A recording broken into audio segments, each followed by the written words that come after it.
இதை நல்லா காய்ச்சணும். ஏன்னா இதில் உள்ள மண் தூசெல்லாம் வந்து வடிகட்டி எடுக்கிறதுக்காக அந்த பாகு காய்ச்சணும்.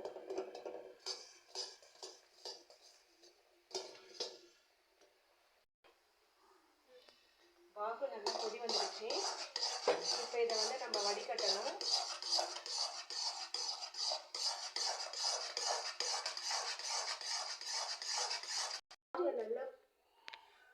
பாகு நல்லா கொதி வந்துடுச்சு பாருங்க, நல்லா பபிள்ஸ் விட்டுருக்கு. இதை வந்து இப்போ நம்ம என்ன பண்ணணும், வடிகட்டி மாவில் கலக்கணும்.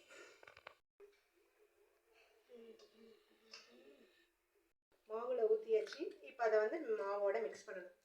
இது வந்து பச்சரிசி, புழுங்கலரிசி, உளுந்து அரைச்சி அரைச்சி புளிக்க வச்சு மறுநாள் வந்து வெல்லம் பாவு காய்ச்சி ஊற்றணும். இது வந்து உடம்புக்கு ரொம்ப ஒரு ஹெல்த்தியான உணவு. இது அந்த காலத்துலலாம் இது பண்ண ஒரு டிஷ். இது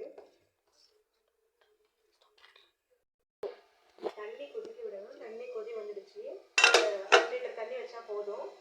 இப்போ வந்து பாவு காய்ச்சினதை இப்போ நான் பாருங்க இந்த மாதிரி பண்ணி வச்சுருக்கேன். வெல்லம் பாவு காய்ச்சி ஊற்றுனது மாவு இது.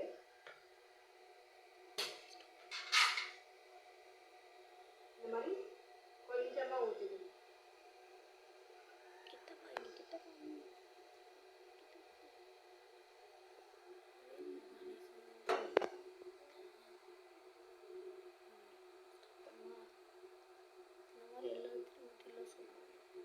இந்த மாதிரி எல்லா தட்டிலையும் ஊற்றிட்டு இது என்ன பண்ணணும், இது மேலே தேங்காய் துருவல்,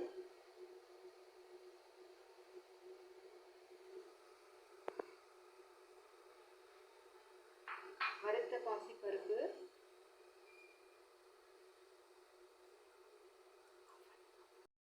இது வந்து ஒரு 15 மினிட்ஸ் நம்ம வேக விடணும்.